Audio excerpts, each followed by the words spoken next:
साल 2026 के 2 महीने निकल चुके हैं। आप में से कई लोगों ने साल की शुरुआत में कई सारे गोल्स बनाए होंगे। सुबह जल्दी उठूंगा, जिम जाऊंगा, नई स्किल सीखूंगा, ये करूंगा, वो करूंगा। और ना जाने पहले भी आपने कई बार इस तरीके से बहुत कुछ प्लान किया होगा। लेकिन मेरा आप सभी से क्वेश्चन है कि क्या अभी आप वो कर रहे हो जो आपने प्लान किया था? मैक्सिमम का आंसर होगा नो। क्योंकि ये करने के लिए जो डिसिप्लिन, जो फोकस, जो कंसिस्टेंसी चाहिए वो इस डिस्ट्रैक्शन भरे वर्ल्ड में मिलना बहुत मुश्किल है। आप सभी में से ज़्यादातर की लाइफ बिल्कुल भी सही नहीं चल रही है, ना हेल्थ वाइज ना वेल्थ वाइज। हर चीज़ की बहुत ज़्यादा टेंशन है और ना ही कुछ अच्छा हो रहा है ज़िंदगी में। अभी आपकी लाइफ कैसी भी क्यों ना चल रही हो, अब वक्त आ चुका है खुद को रिक्रिएट करने का, अपनी लाइफ का मॉन्क मोड ऑन करने का। Now the question is monk mode क्या है? मॉन्क मोड यानी कि एक सन्यासी, जिस तरीके से एक सन्यासी सभी चीज़ों को त्याग देता है, वो धन, माया, सुख, सुविधा, भोग, ऐश्वर्य, इस सभी से दूर रहकर अपना पूरा ध्यान अपनी साधना में लगाता है। और ठीक उसी तरीके से आपको भी अपनी लाइफ से सारी डिस्ट्रैक्शन को निकाल करके डिसिप्लिन के साथ उस रूटीन को फॉलो करना है। आप इसे कम से कम 21 दिनों तक और ज़्यादा से ज़्यादा 6 महीनों तक करें। Now the question is monk mode में हमें क्या करना होता है? मॉन्क मोड में आपको कुछ कठोर, कुछ बहुत ही सरल नियमों का पालन करना है। और इन नियमों का पालन करने के बाद में आपकी लाइफ में कितने चेंजेस आएंगे आप खुद भी सोच नहीं सकते। अब हम फाइनली बात करते हैं कि मॉन्क मोड में आपको क्या रूटीन फॉलो करना है। तो रूटीन की शुरुआत होती है मॉर्निंग से, और मॉर्निंग की शुरुआत होती है उठने से। मैं आपको 3 या 4 बजे उठने को नहीं कहूँगा, 5 या 6 बजे उठोगे तो भी चलेगा, लेकिन 8 या 9 बजे उठ बिल्कुल भी नहीं। दोस्तों, अपनी ज़िंदगी में कुछ करने के लिए और दुनिया पर राज करने के लिए 2 चीज़ों की ज़रूरत होती है। पहला है हमारा शरीर और दूसरा हमारा दिमाग। शरीर और दिमाग सही तो सब सही, वरना सब बेकार। और मॉर्निंग में ये 2 चीज़ें दुनिया के सभी करते हैं। पहली चीज़ आपको अपने दिमाग के लिए करनी है, वो है मेडिटेशन। और दूसरी चीज़ आपको अपने शरीर के लिए करनी है एक्सरसाइज। 10 मिनट के लिए मेडिटेशन और एटलीस्ट 20 मिनट के लिए एक्सरसाइज करना है। अब इन दोनों चीज़ों को करना कोई बड़ी बात नहीं है, लेकिन इन दोनों को करते रहना बहुत बड़ी बात है। हर रोज़ एक ही काम करना आपको बोरिंग लग सकता है, आपके लिए पेनफुल हो सकता है, लेकिन याद रखना, अमीर बनने में और अमीर बने रहने में बहुत फ़र्क होता है। डेली सुबह उठ करके दोनों चीज़ करने में आपको बहुत डिसिप्लिन चाहिए होगा। और आपको ये भी लग सकता है कि यार इनका मेरे गोल से क्या कनेक्शन है, लेकिन कनेक्शन है मेरे दोस्त, क्योंकि मॉन्क मोड के दौरान आपको पूरे दिन फोकस होकर काम करना है।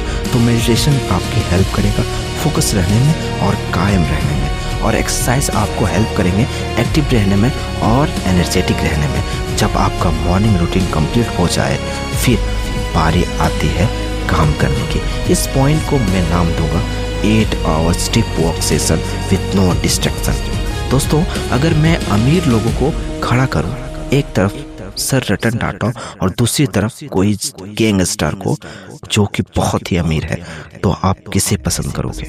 ऑब्वियसली हम सब रतन टाटा को चूज करेंगे, क्योंकि ये मायने नहीं रखता है कि आप कितने पैसे कमा रहे हैं, बल्कि मायने तो ये रखता है कि आप किस तरीके से कमा रहे हो। और ठीक उसी तरीके से आप कोई भी काम कितनी देर कर रहे हो ये मैटर नहीं करता, बल्कि मैटर तो ये करता है कि आप उस काम को कितने फोकस्ड होकर कर रहे हो।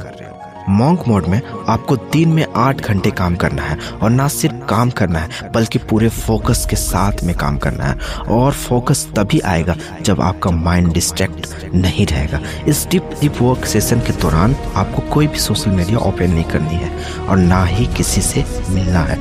अगर पढ़ाई करनी है तो सिर्फ पढ़ाई करनी है, और कुछ और करना है तो सिर्फ वही करना है। और काम करता है तो फोकस रहने के लिए मैं आपको एक टिप्स देना चाहूँगा जो मैं खुद यूज़ करता हूँ। बैकग्राउंड में एक डीप फोकस म्यूजिक ऑन करें।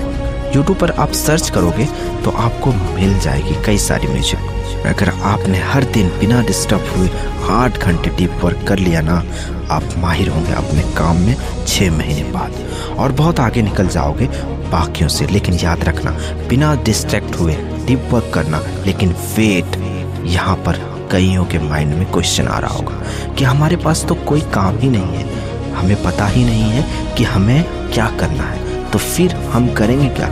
और उसी के लिए आता है हमारा next point, decide your purpose. जब एक महान उद्देश्य, ग्रेट पर्पस आपकी ज़िंदगी में होता है, तब आपकी बॉडी में ऐसे ऐसे केमिकल जनरेट होते हैं जो कि आपसे खुशी खुशी वो काम करवा लेते हैं जो कि बाकी लोग ज़बरदस्ती भी नहीं कर पाते हैं, और आप भी नहीं कर पाओगे अगर आपकी ज़िंदगी में कोई पर्पस नहीं होगा। तो अगर आपको ये नहीं पता है कि आपको कहाँ पर जाना चाहिए, तो ज़िंदगी आपको वहीं पर ले जाएगी जहाँ पर आपको नहीं जाना चाहिए। क्योंकि अगर आपकी ज़िंदगी में कोई पर्पस नहीं हो तो आपके पास में बहुत ज़्यादा टाइम फ्री रहेगा, आप अंदर से खाली महसूस करोगे, और उस खालीपन को मिटाने के लिए 95% लोग गलत आदतों का शिकार हो जाते हैं। उनकी लाइफ मीनिंगलेस हो जाती है, वो बस फ़ोन को स्क्रॉल करते रहते हैं, पूरी ज़िंदगी उनकी बेकार हो जाती है। ये एक चीज़ अगर आपकी ज़िंदगी में आ गई ना, मैं लिख कर देता हूँ, उसके बाद आपकी पूरी ज़िंदगी बदल जाएगी। क्योंकि जब एक ग्रेट पर्पस हमारी ज़िंदगी में होता है, तब काम करना नहीं पड़ता है, बल्कि काम हो जाता है। जल्दी उठना नहीं पड़ता, बल्कि जल्दी उठ जाते हैं। खुद पर कंट्रोल करना नहीं पड़ता, कंट्रोल हो जाता है। फिर इंसान दिन में रात के इंतज़ार नहीं करता, बल्कि वो रात होते ही अगले दिन का इंतज़ार करता है, ताकि वो अपने सपने पूरे कर सके। जब लाइफ का कोई पर्पस नहीं होता है, तब छोटी छोटी मुश्किलें भी बहुत बड़ी लगती हैं, लेकिन जब पर्पस होता है, तब बड़ी बड़ी मुश्किलें भी छोटी लगने लगती है। तब आलस नहीं बल्कि एनर्जी आती है, डिसिप्लिन मजबूरी नहीं बल्कि ज़रूरी लगता है, फिर प्रोसेस पेनफुल नहीं बल्कि मज़ेदार लगती है। और मैं कोई छोटी मोटी गोल्स की बात नहीं कर रहा हूँ, मैं बात कर रहा हूँ ग्रेट पर्पस की। कोई महान उद्देश्य ही एक इंसान को महान बनाता है। एक लिखित लक्ष्य आपकी ज़िंदगी में होना ही चाहिए। एक बहुत ही इंटरेस्टिंग फैक्ट मैं आप सभी के साथ शेयर करता हूँ कि दुनिया में सिर्फ 3% ऐसे लोग होते हैं जिनके पास क्लियर लिखित गोल होते हैं, और उनमें से भी सिर्फ 1% ऐसे लोग होते हैं जो उन गोल्स को डेली पढ़ते हैं। अगर आप ये करते हो तो आप भी 1% लोगों में आ जाओगे। इसके बाद एक चीज़ और मैं आपको रिकमेंड करूँगा, आप ऐड कर सकते हो चाहो तो, कि महान लोगों को पढ़ें, या फिर महान लोग जिन्होंने किताबें लिखी उनकी बुक्स पढ़ें।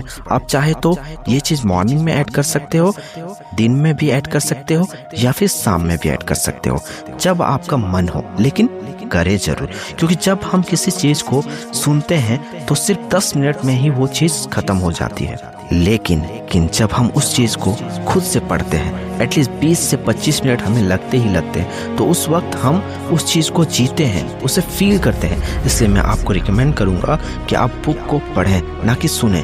तो ये रूटीन आपको 3 से 6 महीने या फिर कम से कम 21 दिन तक तो पूरे डिसिप्लिन के साथ फॉलो करना ही करना है।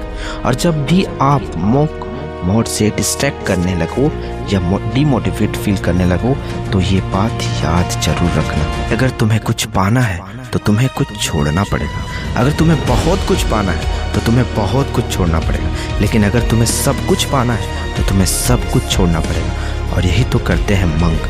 अगर आपने 3 से 6 महीने डिसिप्लिन के साथ में ये रूटीन फॉलो कर लिया, तो आप दुनिया के टॉप 1% के लोगों में आ जाओगे, और आप वह हासिल कर लोगे जिसे लोगों को हासिल करने में सालों लग जाते हैं। इसके बाद आपके लुक्स बेटर हो जाएंगे, क्योंकि आप हर दिन एक्सरसाइज कर रहे हो, आपकी फोकस करने की जो क्षमता है बढ़ जाएगी, आप एक डिसिप्लिन्ड और हाई वैल्यूबल बन जाओगे। और याद रखना, एक डिसिप्लिन इंसान को हर कोई पसंद करता है। आप और आपकी ज़िंदगी दोनों ही ट्रांसफॉर्म हो जाएगी। और याद रखना, ये सब सुनने में और सोचने में बहुत ही अच्छा लगता है, लेकिन करने में माइंड पर बहुत ही ज़्यादा टॉर्चर होता है। आप 1 या 2 दिन करोगे, उसके बाद में कंसिस्टेंसी को मेंटेन करना बहुत मुश्किल है। तो ऐसे में एक चीज़ याद रखना जो कि आपकी हर वक्त हेल्प करेगी, आपको हर वक्त मोटिवेट करेगी कि परिवर्तन में दुख नहीं लेकिन पीड़ा बहुत मिलती है, और इसीलिए इंसान इससे डरता है। लेकिन परिवर्तन सृष्टि का नियम है और आनंद सृष्टि का स्वभाव है। इसलिए परिवर्तन में चाहे कितने ही पीड़ा क्यों ना हो, लेकिन अंत में आनंद ही मिलता है। हर बार इस लाइन को याद कर लेना ये लाइन आपकी बहुत मदद करेगी आपकी ज़िंदगी को परिवर्तित करने में। आई विश कि आप सभी लोग इस वीडियो में कही हुई बातों को फॉलो करेंगे और 1% लोगों में ज़रूर आएंगे। I wish you all the best. और अगर आपने चैनल को सब्सक्राइब नहीं किया है तो सब्सक्राइब करके बेल आइकन को प्रेस करें। अगले वीडियो में फिर मुलाकात होगी, तब तक के लिए जय हिंद, जय भारत।